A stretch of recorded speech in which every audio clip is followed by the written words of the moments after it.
May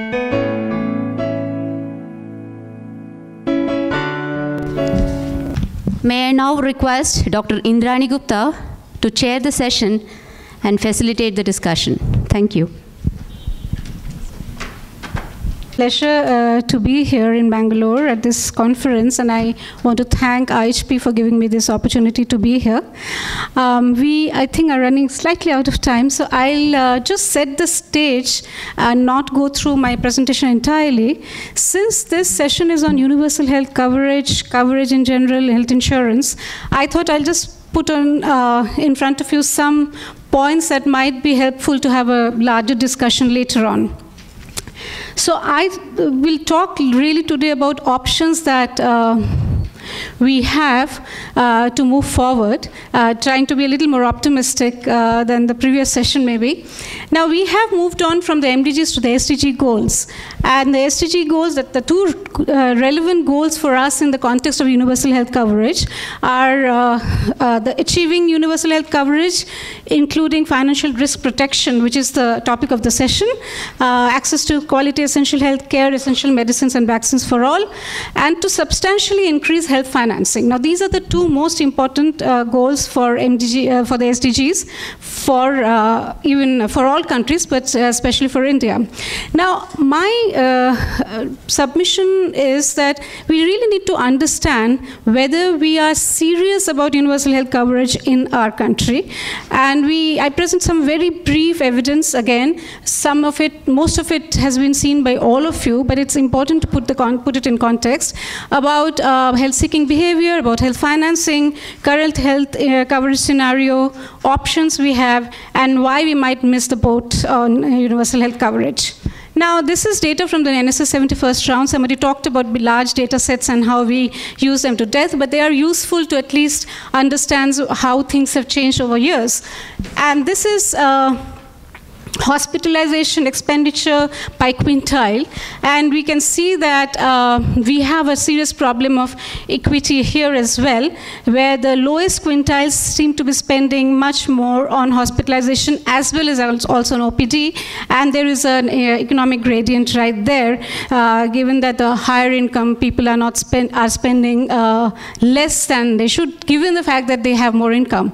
And this is happening despite the fact that the rate of hospitalization is lower at the lower deciles and much higher in the higher decile. Clearly there is an income effect going on here, but there could be other reasons for not accessing care, namely lack of finances.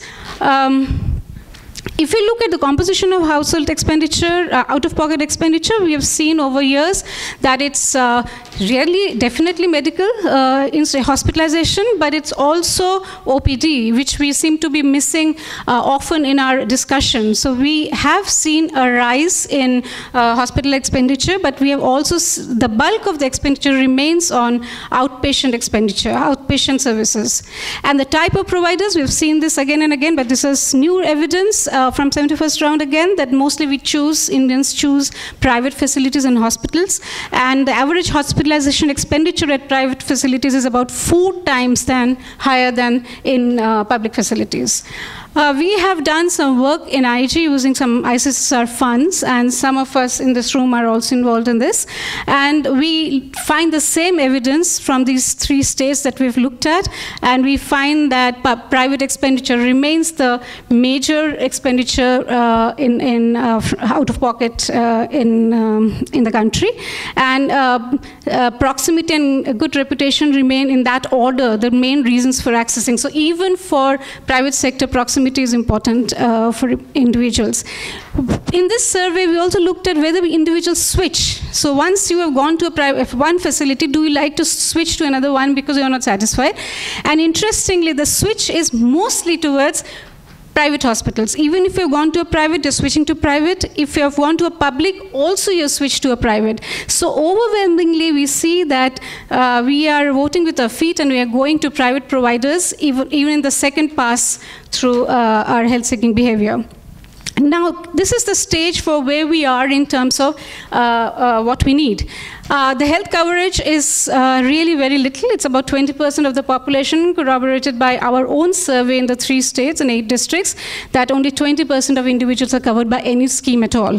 And the point of equity is, this is my favorite theme, as some of you know, is that when you look at different schemes of coverage in India, CGHS, let's say, and the Chief Minister's scheme with Tamil Nadu, Rajiv Arogyasri in AP, and RSPY, these are, of course, different breadth of coverage, I agree. But if you look at the cost and the percentage of people that they cover, you see that CGHS is one of the most expensive schemes that are run in the country, and they cover a very minuscule percentage of the population. RSPY covers a large percentage of population, and it runs at a much lower cost, though the coverage scopes are very different. But the fact of the matter is, we have schemes that are very disparate, and we have schemes within the government that are very expensive. We also have done some regression analysis using our own data, and we've looked at why does health insurance actually impact hospitalization expenditure. And what we really find is that the 3 states that we looked at was Gujarat, Haryana, and Uttar Pradesh, and only in 1 state there was some impact of coverage on expenditure. But for UP, where RSPY is one of the major schemes, we didn't find any impact on health expenditure of the scheme RSPY, which is actually many of the papers, 2 of the papers are actually on that. When we look at OPD expenditure, that was hospitalization, I don't want to go through the entire slide. Suffice to say that we do find that when you obviously choose a public sector hospital, there is a lot of lowering of your expenditure, which stands to reason because it's a cheaper alternative. But I think we haven't spoken enough in our country in the UHC context about how we can use public sectors to further the goal of UHC. We haven't looked at the options at all. So, spending on India, we've remained at 1.1%. The new national health accounts has come up, and the figure is the same. It's about slightly more than 1.1% of total of GDP. And if we look at other countries that have gone the UHC way or health coverage way, we find that you really need to step up public expenditure. Without that, you can't really achieve universal health coverage. Now, the principles of UHC, which is going to be very topical for the RSPY discussion, is that healthcare should be an entitlement, not merely based on work or contribution. Most of our schemes are based on where you work, what kind of worker you are, whether you're in the central government or you're an informal sector worker, etc. The need for cross-subsidization is the basic principle of health insurance, health coverage, is that you need cross-subsidization and need a large pool, and you need to be equitable and efficient. Now, do we meet these principles of UHC? And I'm going to stop very soon.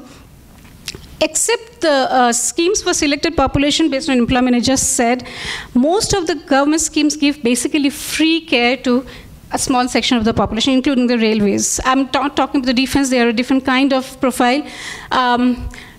The only true SHI, social health insurance, that we have is the ESIC, the Employment State Insurance Scheme, which has not been looked at enough to see the possibilities of scaling up, because that is where contributions are made from the individuals as well as from the employers. The remain go to pay out of pocket, that we just saw.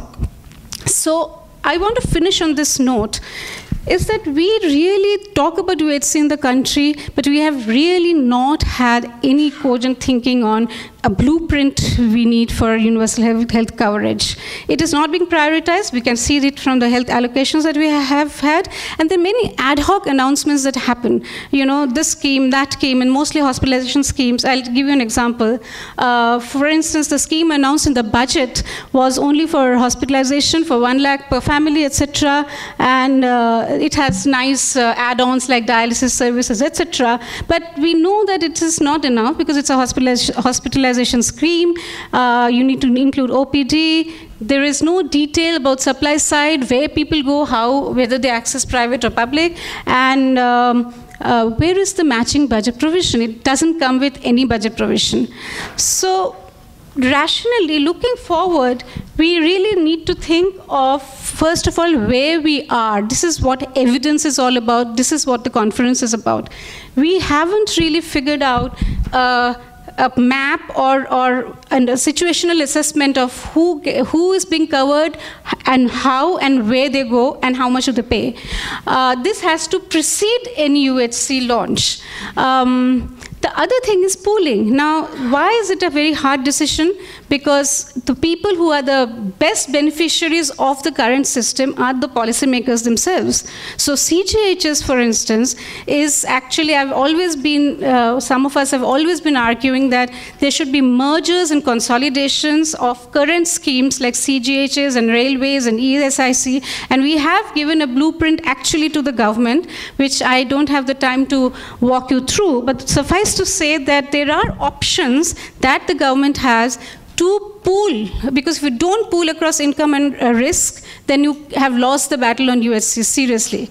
The other thing that we haven't done is that we've always thought of schemes when we think of universal health coverage. We don't have to do that. There is Sri Lanka, there is Bhutan, there are other countries that have strengthened their public sector, which we don't seem to be thinking out at all as an option to give access to most of the population.